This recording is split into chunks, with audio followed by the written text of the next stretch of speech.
সম্মানিত বন্ধুগণ, আজকে আমি আপনাদেরকে একটি তদবির দেখাবো।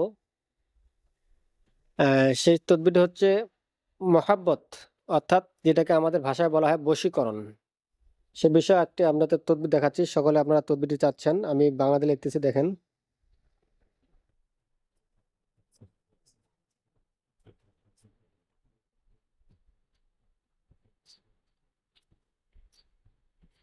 মহাব্বত প্লাস বশীকরণ, এটা আপনি কিভাবে করবেন, এটা নিয়ম কি, বা নকশাটি কখন করলে আপনি আপনার কাজে আসবে, নকশাটা কিভাবে করতে হবে, নকশাটা লিখবেন কিভাবে, আমি বলে দিচ্ছি যেন আপনি নিজের কাজ নিজে করতে পারেন, যোগাযোগ অপরের করতে প্রয়োজন না হয়। এক্ষুনি আপনার ফোন আমার করুন মূলত কাজ হচ্ছে আপনাদের শেখানো, আপনাদেরকে শিখাবো। 01786 শিখলে আপনারা কিভাবে কাজটি করবেন আমি তা আমি দেখা দিচ্ছি। দেখেন, আমি এখানে একটা লাইন আমি আরবি লিখতেছি, এটা আরবি আপনাদের লেখার কোনো প্রয়োজন নাই।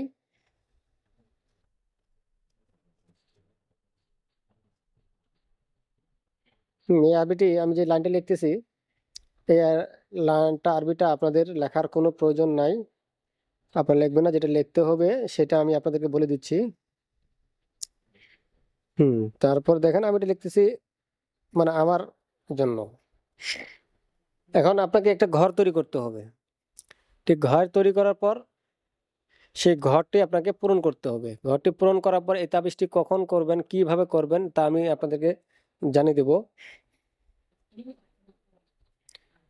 দেখেন, এইভাবে আপনাকে ঘর তৈরি করতে হবে। আমি এখানে আমি যেভাবে করতেছি দেখেন, আপনারা একটু ওইভাবে করার চেষ্টা করবেন। আমি আশাবাদী আপনার কাজগুলো হয়ে যাবে। তবে এগুলো লিখতে হবে আপনাকে, আহ, কালি আছে, আপনার নকশা লেখার কাগজ আছে, এগুলোতে লিখতে হবে। শুধু আপনার যে কোনো সাধারণ কাগজে বা কালি দ্বারা লিখলে কিন্তু হবে না। আমি লিখতেছি সাধারণ নকশা কালিতে, এগুলো আপনাদের দেখানোর জন্য বা বোঝানোর জন্য, যেন আপনারা করতে পারেন, কিন্তু আপনারা সাধারণ কালিতে লিখবেন না।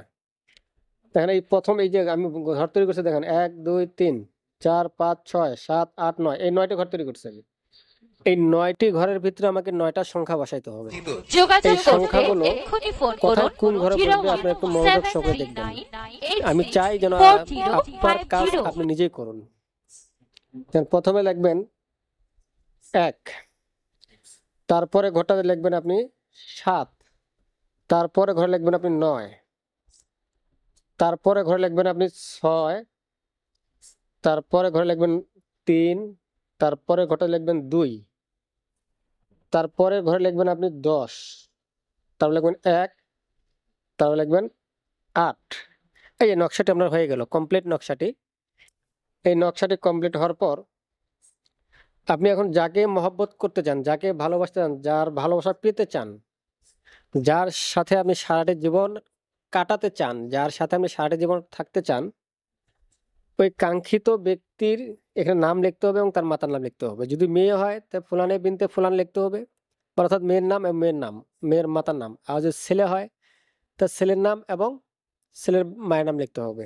আমি এখানে ধরেন আবার সাপোজ দেখাচ্ছি ছেলের।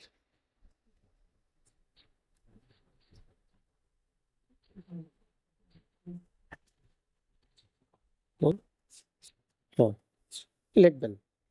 লেখার পর এই কাজটি অবশ্যই আপনারা কবে করবেন তার নিয়ম আমি বিস্তারিত কমেন্টে বলে দিব। যাদের এই তদবিরটি প্রয়োজন আমরা কমেন্ট করবেন, কমেন্টে আমি নিয়মটা বলে দিব। আমার এই ভিডিওটি ভালো লাগলে লাইক দিবেন। ধন্যবাদ।